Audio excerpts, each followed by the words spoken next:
Pozdravljam ovaj vaš projekt bibliocikliranja. Vašim posjetom oduševljena. Pogledajte ljudi, ovo se može uraditi i ovako. Ja se nadam da ovo neće biti zadnji susret. Ovo danas pokazuje da zapravo ta mladost živi u Gračacu i da su željni ovakvih stvari.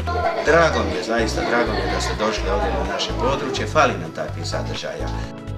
Ovo je jedna prilika da i ja kao knjižničar vidim na djelu kako se to radi profesionalna radionica. Ja osobno smatram da je bibliocikliranje projekt koji je na neki način